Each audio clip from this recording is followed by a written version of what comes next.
Okay, now we're in chapter 23 of the book of Acts. Paul is being persecuted by the Jews. Remember, he came down to Jerusalem. He's being persecuted. He's talked with them. The Roman military leader doesn't want anything to do with Paul, wants him out. So now Paul's being dealt with by the Sanhedrin. So verse 1, and Paul, earnestly beholding the council, that's the Sanhedrin, said, Men and brethren, I have lived in all good conscience before God until this day. And the high priest Ananias commanded them that stood by him to smite him on the mouth. So this was against the law. They had a law which protected someone who was testifying. Okay, this is important to look at. So long as the person is testifying, you shouldn't harm them during the trial period, basically. But Ananias, the high priest, told somebody standing next to Paul to slap him across the face, basically. Verse 3, Then said Paul unto him, God shall smite thee, thou whited wall. For sittest thou to judge me after the law, and commandest me to be smitten contrary to the law? So this might be a reference to Ezekiel 13:10, where the Lord refers to false preachers, to those who glaze over a wall to make it look good, but ignore the structural problems inside. Isn't that interesting? So in Ezekiel, this is the story that we hear of God equating false teachers to somebody who's whitewashing a wall. They're not fixing the structural problems in the wall. They're just make it look like there is no problem in the wall. So it's fake. They're just putting a veneer on the outside, but this core structure of the wall is not sound. So he calls them a whited wall, probably referring to Ezekiel, saying that they're fake teachers, basically. Verse 4, And they that stood by said, Revilest thou God's high priest? Then said Paul, I wist not, brethren, that he was the high priest. For it is written, Thou shalt not speak evil of the ruler of thy people. So Paul did not realize the person he was talking to was the high priest. He's like, I'm not sure who I'm talking to. I wist not, brethren, that he was the high priest. I hope he wasn't, because I don't like that guy, basically. He's not a good high priest. Verse 6, But when Paul perceived that the one part were Sadducees, and the other Pharisees, so now he's realizing, wait a minute, some of these guys are Pharisees, some of these guys are Sadducees here. Oh, okay.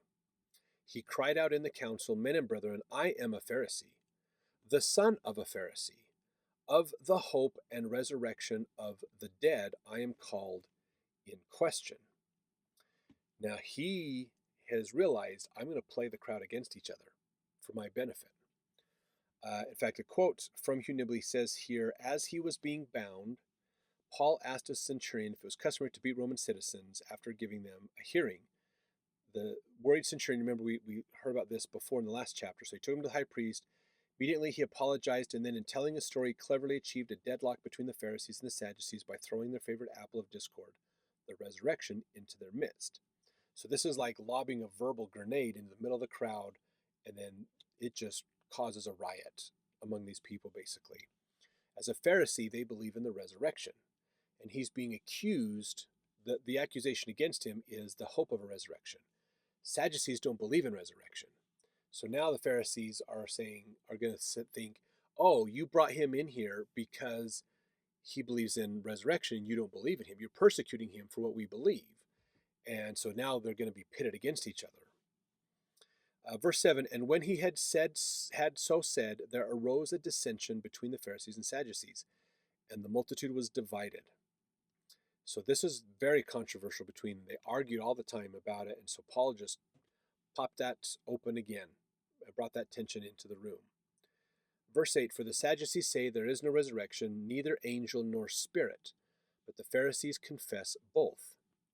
And there arose a great cry, and the scribes that were of the Pharisees' part arose, and strove, saying, We find no evil in this man. So now the Pharisees are agreeing Paul is okay, because that defends their position.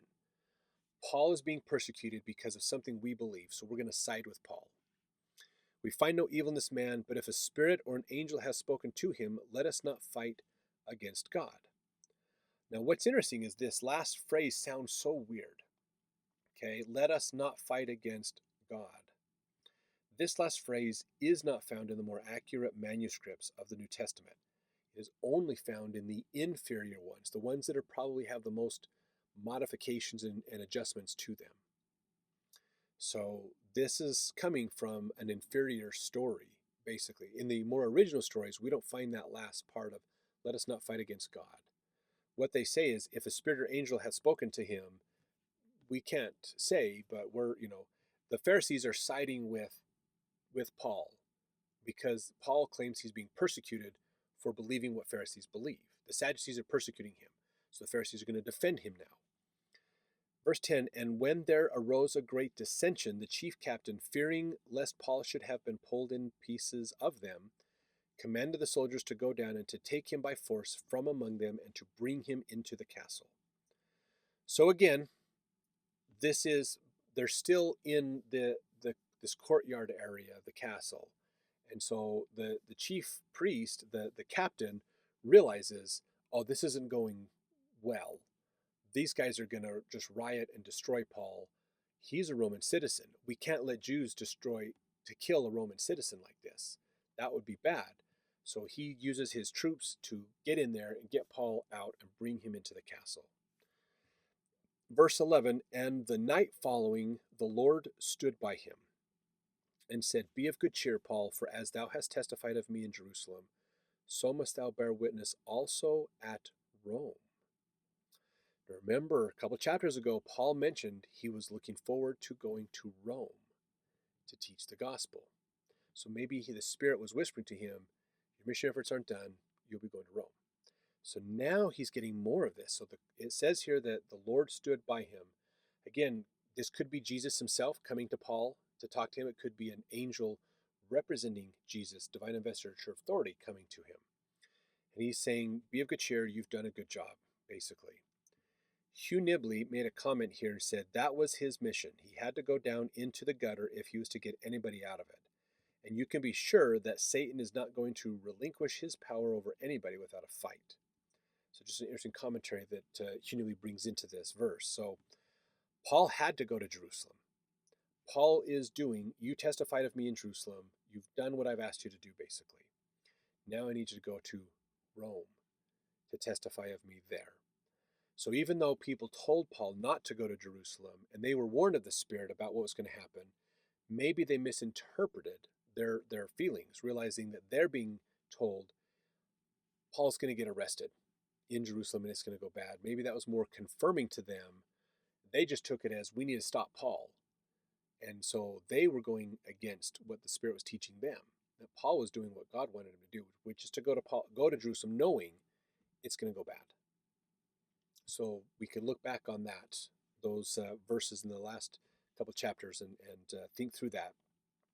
Maybe Christ was giving those people visions and revelations to help them to understand what Paul is about to go through. And they interpret it as, we need to warn Paul. And Paul's like, I understand what I'm walking into. This is a hornet's nest that I'm going into, but I need to. God wants me to testify in Jerusalem. And that's what started this whole mess. So now he finds out he's going to be witnessing in Rome.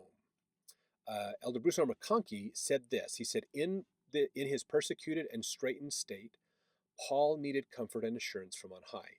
How shall such be given him?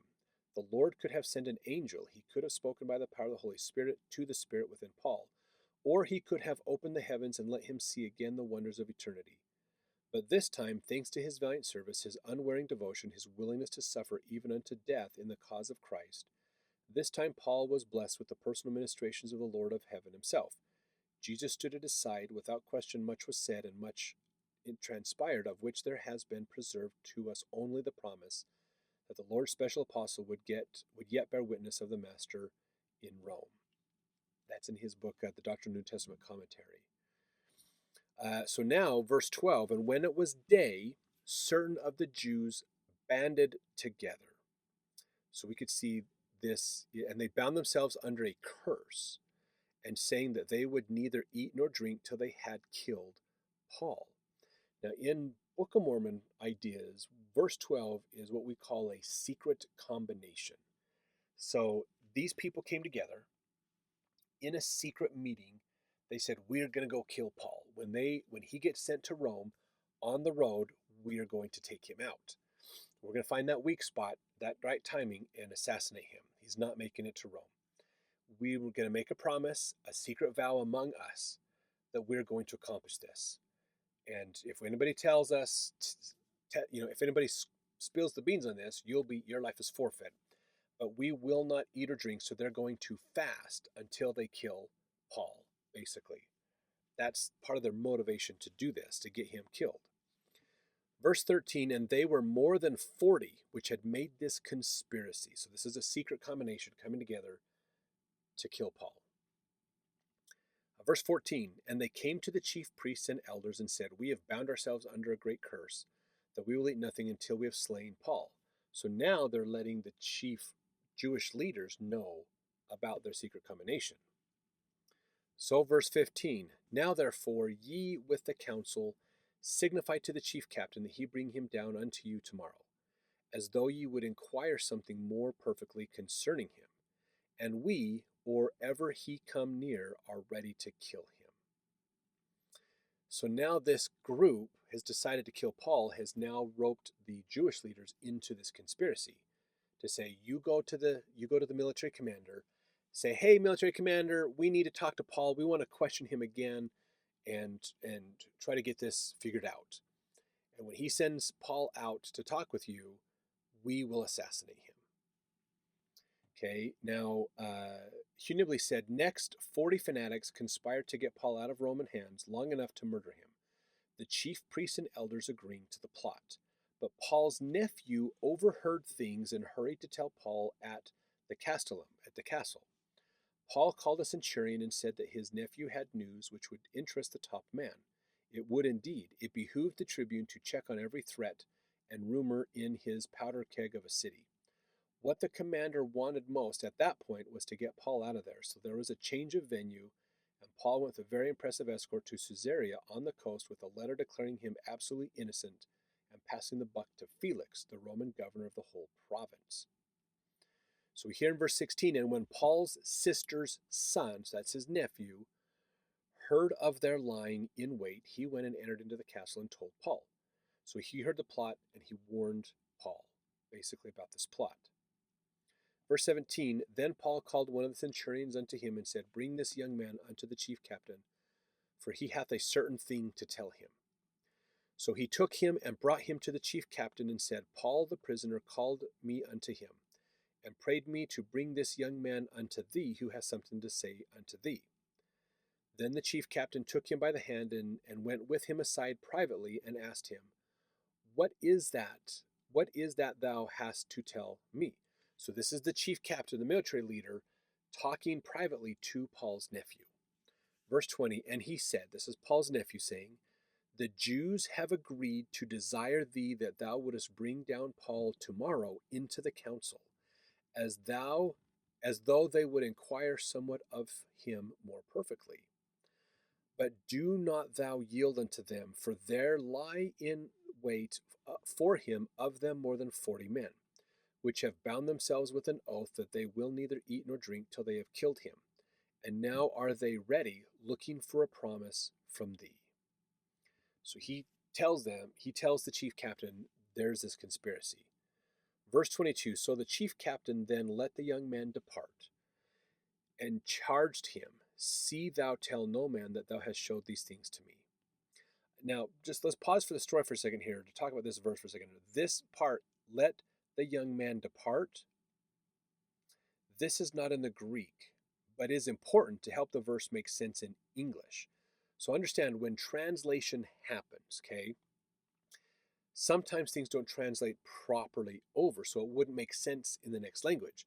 So sometimes you have to add to it to have it make sense. In the Greek translation of the New Testament, which is the common translation they would have used for the scriptures at the time, it doesn't say, let the young man depart. In the Greek, it would have said, so the chief captain then charged him, see thou tell no man that thou hast shown me these things. But to help it make sense in English, they added, when the scribes did the translation, they added, let the young man depart, so that it made more sense to English speakers. So that's, again, one of the changes that have happened in the Bible. That verse, that phrase, let the young man depart, is not original, but was added to make it sound better. to make it more sense. Verse 23, and he called unto him 2 centurions, saying, Make ready 200 soldiers to go to Caesarea, and horsemen 70, and spearmen 200, at the 3rd hour of the night. So get a big garrison together where I'm going to have spearmen, horses. So there's all these things are going to be together. 200 soldiers, 200 spearmen, and a bunch of horsemen, 70 horsemen, basically is what he says here, and get them ready to go. Verse 24, and provide them beasts that they may set Paul on and bring him safe unto Felix, the governor. So now he's getting moved out, basically, okay? So here's the thing. He's like, okay, I'm not going to keep him here. This guy wants to get rid of Paul. If Paul gets mistreated in this guy's care, this guy could lose his entire life's opportunity to have the wealth and power he has in Rome. He wants, as far as he's concerned, Paul's a grenade waiting to go off in his face. He doesn't want Paul around, basically, because the longer Paul stays there, the more the Jews hate him, the more they want to riot and cause problems, which he's supposed to keep down. The more problems that are caused, the more his higher-ups, like Felix, are going to look at this guy and go, maybe you're not a good ruler, so I'm going to kick you to the side and appoint somebody else. So Paul, the longer Paul's there, the greater the threat he poses to this guy's livelihood. So he wants him out. So he's going to take him in the middle of the night and send him to Felix, who's the governor. Now, Felix, during Felix's time, there was tremendous amount of corruption in government. Oh my gosh, you can go study Roman history and in Felix to learn more about that. A lot of corruption. Now, verse 25, and he wrote a letter after this manner. So this is a letter from verse 25 through verse 30, basically 26 through 30, is this chief captain, okay, Claudius Lysias. He is writing a letter to Felix explaining the situation. That's what we're getting here. So we have here, okay, now outside of this letter and this chapter and what we hear about the story of Paul, we don't know much about Claudius Lysias. There's not a lot known outside of this about him. So if you go look up Claudius Lysias to understand him more, you'll find a lot going back to the book of Acts, because this is where we get the most from him. So this is the letter Claudius Lysias is writing to Felix, starting in verse 26. Claudius Lysias unto the most excellent governor Felix sendeth greeting. This man, Paul, was taken of the Jews and should have been killed of them. Then came I with an army and rescued him, having understood that he was a Roman. So you notice, he didn't go get him and bring him back to punish him, thinking this is a Jew that other Jews are rioting against. I'm just going to punish him to figure out what's wrong and get this dealt with. He's saying, no, I went and saved a Roman from Jewish persecution, basically, trying to make it sound better for him. Verse 28, and when I would have known the cause wherefore they accused him, I brought him forth into their council. So he's saying, the Jews are not allowed to kill a Roman. That's against the law, basically. So I'm saving this Roman. I'm doing my job. And they had some accusations against him. So I brought them in to accuse him of, to understand what they accused him of, basically. Verse 29, whom I perceived to be accused of questions of their law, but to have nothing laid to his charge worthy of death or of bonds. So he may have violated, he's saying basically, Paul may have violated a religious principle of the Jews, but he's not breaking Roman law. He's not, and the Romans took away from the Jews the ability to have capital punishment. They had to be justified through Roman law to do capital punishment. Remember that's one of the similar problems they had with Christ. Basically, there was no reason under Roman law to kill him, but the Jews put so much political pressure and emphasis against him that if he didn't, they had to give him up, basically. So this guy's finding himself in a rather similar situation. Verse 30, and when it was told me how that the Jews laid wait for the man, I sent straightway to thee, and gave commandment to his accusers, also to say before thee what they had against him. Farewell. So he's like, I'm passing the buck. Basically, I don't find anything wrong with this guy, but I'm going to send him to you, and if the Jews have an issue, they can come talk to you about it. So, verse 31, then the soldiers, as it was commanded them, took Paul and brought him by night to Antipatris. On the morrow they left the horsemen to go with him and returned to the castle. So the soldiers went with him for a certain while, and then the horsemen went the rest of the way, and the soldiers returned basically to the barracks. That's the castle.